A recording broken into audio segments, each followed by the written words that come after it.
Good morning, everyone. Happy New Year almost, and happy belated Christmas, Hanukkah, any other holiday I might be forgetting. I just wanted to come on for just a bit because, I hear a lot about when people say that, they choose their higher self, or I put myself first, I love myself, statements like that. And you hear many people in the community saying they're selfish, that's evil, that's very selfish, that isn't Christian-like. Well, let me explain something here. You can't love anybody else until you love yourself. Nobody is saying that, it's just me and to hell with the world. No, that's not what's meant by that statement. When you, release the past, or you release things that do not serve your higher self, what you're doing is saying that you love yourself enough to choose better choices for your life. You love yourself enough to take care of yourself. You love yourself enough to know that if you don't love yourself first, you can't be of any value to anybody else, because you have to start with yourself. How you treat yourself is how you'll treat others. I think that something gets lost in the translation, and they try to demonize, putting yourself first, and that's wrong. You have to be able to understand yourself. You have to be able to know yourself first before you can help another person, before you can love another person to the degree that you have promised. Let's say in a marriage, you can't love the other person to that degree until you're sure you love yourself to the same degree. There's been many times in my life where, I was thinking about this the other day, and I look back on my romantic relationships and I was like, oh my gosh, every one of them was some sort of a trauma bond. For the love of heaven, no wonder.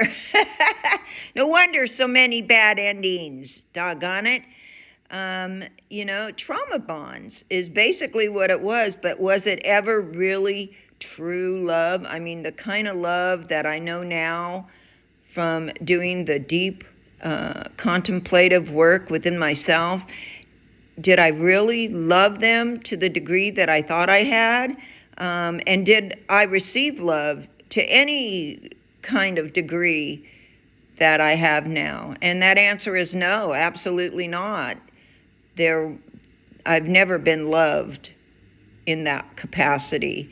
So I thought to myself, well, all these years I've given my love to everybody else, and, kind of just took whatever was left over.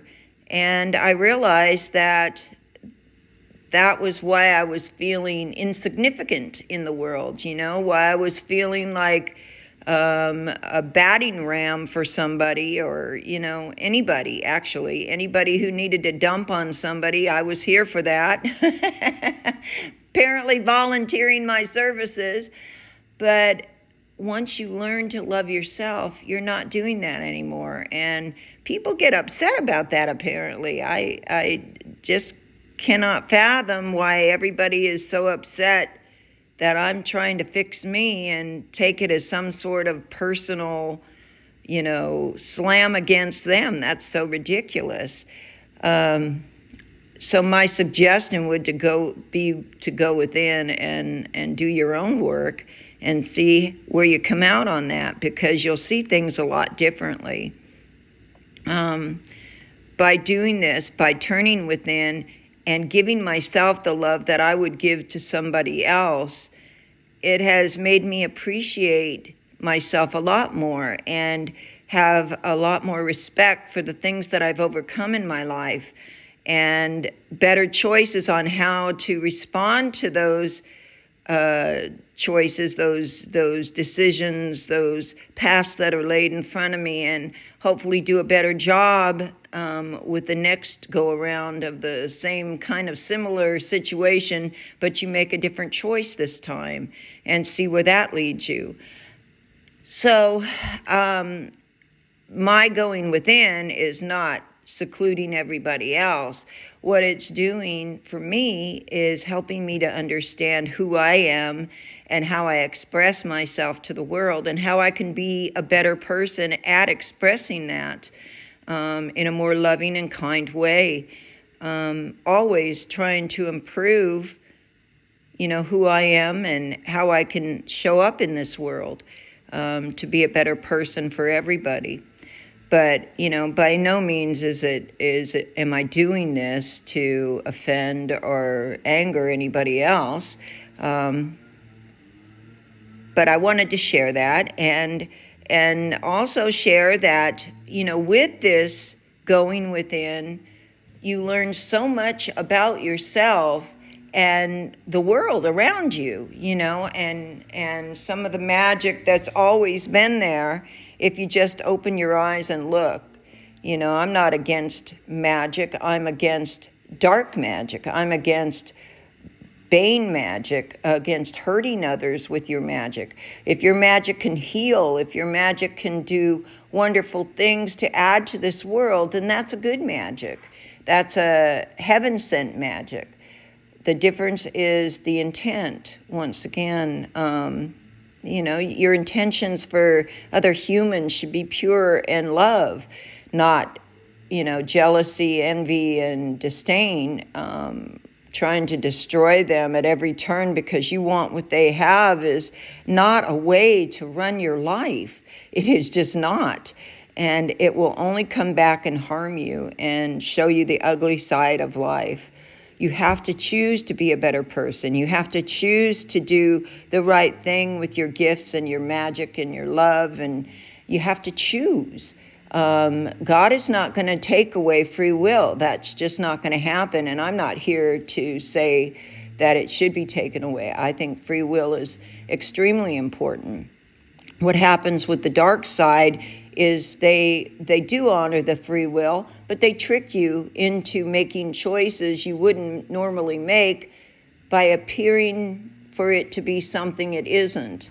So that's still a form of trickery. That's not really free choice, although technically they're calling it that so that they can get away with some of the tricks that they get away with. But the truth of the matter is you can call that kind of energy back at any point because it was trickery. It was not honest. So if you made some sort of contract with a demon that was trickery, it is not honored once you wake up and realize that it was a trick. You can call that contract back and end it, sever the ties, and walk forward in your new life. So I'm here always to advocate for the new life, the better life, the pro-choice life, the people life. What can you do to help humanity evolve or become a better example for the next generation? We have children coming into this world right now that are going to be very, very gifted. They're going to need guidance by the right kind of people, not the wrong kind of folks. So it's important for us to gather our tools and our gifts and our talents and merge them, making creative pockets all over the world. And I've been working on a project that I think will do just that. And when the time is right, I'll be releasing that. It's hard to let go of ideas and so forth, bringing them forth, because there are so many others who like to I'll say the word steal. They steal your intellectual creativity. And, you have to go back to the drawing board, which is fine. You keep going back. But if they keep stealing, then, you got to learn your lesson and just know that you must walk in quietness until the time comes to present your ideas. So that's where I'm at. Every day I have something new to add to my little project and better it. Every day I try to do something creative and positive, which keeps my frequency and vibration up high. I love doing things that make the world a more beautiful place for everyone, not just me, but for everyone. So anyways, enjoy the holidays. Get ready to make clear intentions for the new year on New Year's Eve. Put out your wishes, put out your goals, put out your dreams, and cast them forth into 2026, because good things are going to happen. Good changes are happening. 2026 is going to be a very powerful year for light workers, for the good of the planet, and for putting things forth in a positive way. So thank you for your time, and I hope you enjoyed this. Hope this helps. Love to all. Bye-bye.